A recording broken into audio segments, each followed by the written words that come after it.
எதை செஞ்சா பித்தம் தெளிகின்ற கதை தான் திமுக கதை. அதனாலதான் இன்னைக்கு 5000 ரூபாய் வரைக்கும் எல்லாம் போட்டதெல்லாம் வந்து விஜயால வந்த வேணதான், வேற ஒண்ணும் கிடையாது. இன்னைக்கு காலையில நம்ம அரசு சார்பில் 5000 ரூபாய் உங்க அக்கௌண்ட்டுக்கு வந்திருக்கோம்.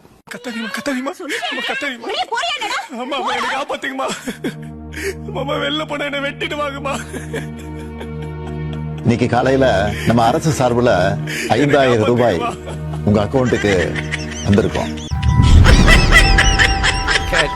பையன் சார் இந்த பால்சாமி. விஜய் அவர்கள் வந்து நிறைய விஷயங்களே இன்னைக்கு கையில் எடுத்து பேசியிருக்கிறாருங்கிறத பார்க்க முடியுது. கடந்த சில கூட்டங்களில் பேசியதை விட ஒரு நல்ல சிறப்பான ஸ்பீச் தான். ஒரு கான்பிடன்ஸ் தெரியுது.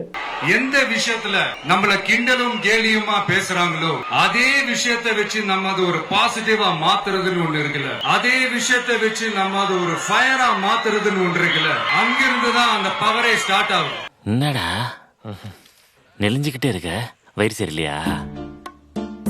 அசிடிட்டி அசிடிட்டிடா, வயித்தெரிச்சல்.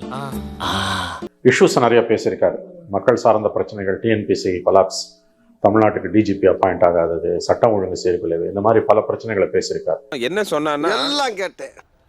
அவளாச்சு சாப்பிட்டா சொன்னா, நீ ரணகலமா சொல்லி என்ன உசு பெத்தி அளவப்ப, அதுக்கு நான் ஆள் இல்லை. ஸோ ஓவராலாக பார்க்கும்போது ஒரு நல்லதொரு உரை. கடந்த காலங்களில் செஞ்சதை விட, ஈரோடில் பேசினதை விட பெஸ்ட் ஒரு ஸ்பீச் இது. என் லைன்ல ரொம்ப நீ கிராஸ் பண்ற, நான் ரொம்ப மோசமானவன், தான் இருக்கு. 51 நிபந்தனைகள் விதிக்கிறாங்க. இது வந்து ஸ்டாலின் அப்படின்னு ஒரு பாஸ் கொடுத்துட்டு ஸ்டாலின் சார்ஸ் ஆபரேட்டிங் ப்ரொசீஜர் அப்படிங்கறதெல்லாம் வந்து மென்ஷன் பண்ணிருக்காருங்கிறத பார்க்க முடியுது. இந்த எஸ்ஓபிஸ் சொல்லுவாங்க, அதனுடைய ஃபுல் ஃபார்ம் வந்து ஸ்டாண்டர்ட் ஆபரேட்டிங் ப்ரொசீஜர். ஆனா எனக்கு மட்டும் அது ஸ்டாலின் சார் ஆபரேட்டிங் ப்ரொசீஜர். உண்மைதான். அது யாருக்குமே விதிக்காத விதிகளை, நிபந்தனைகளை காவல்துறை தொடர்ந்து விதிக்குது. 84 விதிமுறைகள்லாம் போட்டிங்கன்னா எவன் வந்து அதில் வந்து கூட்டத்துக்கு வருவான்? எப்படி வருவாங்க? ஆகவே அவர் சொல்றது உண்மைதான். செங்கோட்டையன் அவர்கள் ஈரோடு கூட்டத்தில் படாத பாடுபட்டு அனுமதி வாங்கும்போது சொன்னது 84 விதிகளை போட்டிருக்காங்க. ஏங்க தெரியாம தான் கேக்குறேன், இதெல்லாம் ஒரு பொழப்பா? நல்லா உட்கார்ந்த இடத்துலயே நீங்க எல்லாம் ஒரு முதலாளி.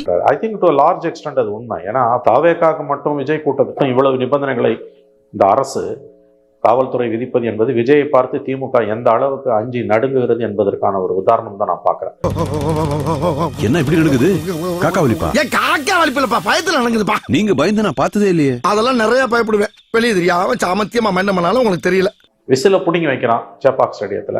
பிசிசிஐயும் ஐசிசியும் எங்களுக்கு அதுக்கு சம்பந்தம் இல்லை, அது ஸ்டேட் கவர்மெண்டோட வேலைன்றாங்க. எல்லாரும் கேட்டுக்கிறாங்க. காலம் 8ல என் பார்ட்டிங்கிற பேர்ல சாவ பறக்க விடுற அந்த பயலுக்கும் எனக்கும் எந்த சம்பந்தமும் இல்லை. இப்படி மாட்டிக்கிட்டீங்களே? மாட்டிக்கிட்டனா? ஆமாண்ணே. ஒரு விசில புடுங்குற அளவுக்கு அரசுக்கு வந்து புத்தி கேட்டு போகுதுன்னா அப்ப எந்த அளவுக்கு அவங்க விஜயை பார்த்து பயப்படுறாங்க? கேலி கூத்து இல்லையா? விடுங்கண்ணே. இல்லப்பா, அடிமேல் அடி விழுந்துட்டே இருக்குப்பா. எத்தனை அடியை தான் சமாளிப்பேன்? விசில புடுங்குற அளவுக்கு பயம் உங்களுக்கு இருக்கு. தூய்மை பணியாளர்கள் கூட விசில் அடிக்க கூடாதுங்கிற மாதிரியான விஷயம் இருக்கிறத பார்க்க முடியுது. ஆமா, அதுக்கு அங்க போய் நிக்குது. தூய்மை பணியாளர்கள் விசில் அடிக்கக்கூடாது, நாளைக்கு பஸ் கண்டக்டர்ஸ் விசில் அடிக்கக்கூடாது, அவங்களுக்கு மெகாஃபோனை கொடுத்துருவானுங்க. கேலி கூத்தின் உச்சம் இது. இப்படி எல்லாம் டபுள் பாஸ் வேலை காமிச்சாதான் பயக மேல வாங்க. ஊரே ஒண்ணு சேர்ந்து காரி துப்புதுடா. கரெக்டா அங்கேயே துப்பிட்டானே. ஒரு பக்கம் விஜயை பார்த்து காப்பி அடிக்கிறது, அப்படியே ரேம்ப்ல நடந்து போனா இவங்களும் நடந்து போறது. இந்த ஊர்ல உங்க மரியாதை என்ன, பவர் என்ன? உங்களுக்கு முன்னாடி ஒருத்தன் வெள்ளம் சொல்லியுமா உட்காந்துருக்கத பார்த்தா என் மனசுக்குள்ள ரொம்ப நெருடுது. துண்டை போட்டுக்கிட்டா இவங்களும் துண்டை போட்டுக்கிறது. இந்த தில்லாலங்கடி வேலை எங்களுக்கும் தெரியும். எங்க அண்ணன் லேசா நீ படின படிக்க தெரியாதா? பரமாவது பாருங்க. சரி. இன்னொரு பக்கம் விஜயோட சின்னத்தை விசில வந்து ஊத விடாம தடுக்குது. இதெல்லாம் வந்து சீப்பை ஒளிச்சு வச்சா கல்யாணம் நின்றுன்னு இருக்குது. யாருடைய சீப்பு தெரியுமா? யாருது? மாப்பிள்ளையோட சீப்பு. இப்ப இந்த சீப்பத்துக்கு நான் ஒளிச்சு வச்சுட்டேன்னா மாப்பிள்ளை எப்படி தலைவாருவாரு, எப்படி தாலி கட்டுவாரு? பாஸ், நீங்க சீப்பா போட்ட பிளான நான் சீப்பை வச்சே முடிச்சுட்டேன் பாத்தீங்கல்ல. ஆனால் அவர் ஏற்படுத்தக்கூடிய தாக்கம் திமுக அண்ணா திமுக 2 பேருமே வந்து கதிகலங்க வச்சிருக்குது. குறிப்பா திமுக வந்து அச்சத்தில் உறைந்திருக்கிறது. விஜய் வந்துட்டான் பாரு, உச்சந்தால இருந்து உள்ளங்கால் வரைக்கும் நடுங்குறாரு.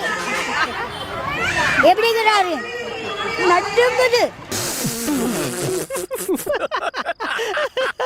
எங்க ஒரே குளிரு, பயம்.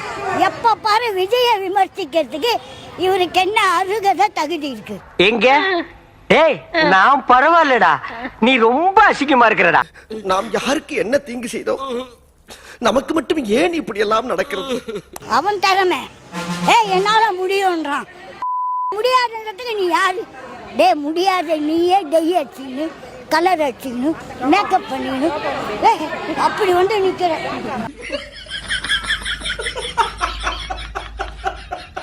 எதை செஞ்சா பித்தம் தெளிவுன்ற கதை தான் திமுக கதை. அதனாலதான் இன்னைக்கு 5000 ரூபாய் வரைக்கும் எல்லாம் போட்டதெல்லாம் வந்து விஜயால வந்த வேணதான், வேற ஒண்ணும் கிடையாது. இன்னைக்கு காலையில நம்ம அரசு சார்பில் 5000 ரூபாய் உங்க அக்கௌண்ட்டுக்கு வந்திருக்கோம்.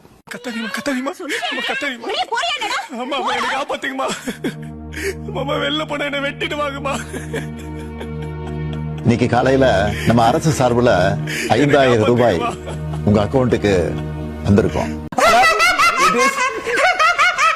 இந்த அவுட் ஆஃப் கண்ட்ரோல் அப்படிங்கிற ஒரு வார்த்தையை யூஸ் பண்ணி தமிழ்நாடு எதுலாம் அவுட் ஆஃப் கண்ட்ரோலா இருக்கு அப்படிங்கிற விஷயத்த மென்ஷன் பண்ணிருக்காருங்க. அதை பார்க்க முடியுது. ஸ்டாலின் சார் எதெல்லாம் அவுட் ஆஃப் கண்ட்ரோல் இப்ப நான் கொஞ்சம் சொல்லட்டுமா?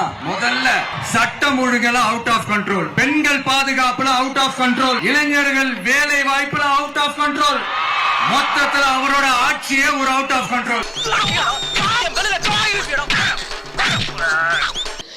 அண்ணா யூனிவர்சிட்டி பிரச்சனையில இருந்து கோவை மாணவி பிரச்சனை வரைக்கும் அவருடைய அண்ட புழுகு ஆகாச புழுகு என்ன தெரியுமா? பெண்களுக்கு பாதுகாப்பு தமிழ்நாட்டுல எங்க போனாலும் கொட்டி கிடக்குதான். அப்படி அது உண்மைனா அண்ணா யூனிவர்சிட்டி அந்த பொண்ணுக்கு ஏன் சார் அப்படி ஒரு கொடுமை நடந்துச்சு? கோவை கல்லூரி பெண்ணுக்கு ஏன் சார் அப்படி ஒரு கொடுமை நடந்துச்சு? அப்புறம் இங்க போதை கலாச்சாரத்தால் நடந்த ஒரு விபத்து வரைக்கும் வந்து எல்லாத்தையும் சொல்லி, விபத்து இல்ல, அது கிட்டத்தட்ட அது கொலை அப்படின்னு வச்சுக்கலாம். போதை பொருள் கலாச்சாரம் கண்ட்ரோலே இல்லாம அது பாட்டுக்கு தாறுமாற எங்கேயோ போய்கிட்டு இருக்கு. வயலன்ஸ் எல்லாம் தலைவிரிச்சு ஆடுது. அதுக்கு ஒரு ரீசெண்ட் எக்ஸாம்பிள் அந்த ரயில்வே ஸ்டேஷன்ல அந்த சிறுவர்கள் எல்லாரும் சேர்ந்து செஞ்ச அந்த சம்பவம். அது வரைக்கும் எல்லாத்தையும் மென்ஷன் பண்ணிருக்காருங்கிறத பார்க்க முடிஞ்சிச்சு. இது நல்லது ஸ்பீச். இது அவுட் ஆஃப் கண்ட்ரோல்னு அவர் சொன்னது டெல்லிக்கு சொன்னாரு ஸ்டாலின். மோடியை பார்த்து சொன்னாரு, தமிழ்நாடு எப்பவுமே டெல்லிக்கு அவுட் ஆஃப் கண்ட்ரோல் தான். உங்க வாய் உங்க உருட்டு, நீங்க உருட்டுறீங்க. ஆனா இன்னைக்கு விஜய் சொல்றது, உங்க கண்ட்ரோல்ல உங்க அரசு இல்ல, அரசு தறிக்கட்டு ஓடிட்டு இருக்குது. அந்த அரசுல சட்டம் ஒழுங்கு சந்தி சிரிக்குது, பெண்கள் பாதுகாப்பு சந்தி சிரிக்குது, வேலையில்லா திண்டாட்டம் சந்தி சிரிக்குது. டிஎன்பிஎஸ்சி எக்ஸாம் நடத்துறதை தவிர அந்த அமைப்புக்கு வேற வேலை கிடையாது. அதை நடத்த கூட துப்பு இல்ல.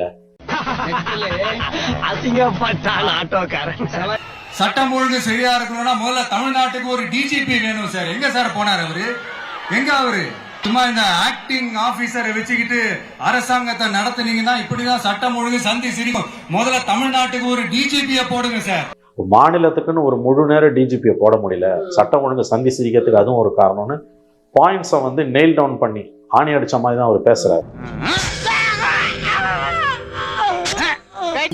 இந்த வீடியோ பிடித்து இருந்தால் சேனலை சப்ஸ்கிரைப் செய்யவும், ஏதாவது குறைகள் இருந்தால் கமெண்டில் போடவும், அப்புறம் பறக்காமலே போட்டிருந்த வரட்டாமாம் வீடுறதை வரண்டா சின்னசாமி.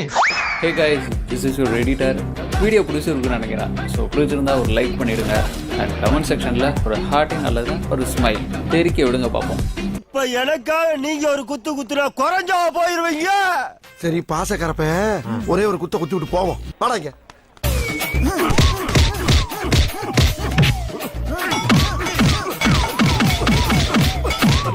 போதுமில்லடா, போடா.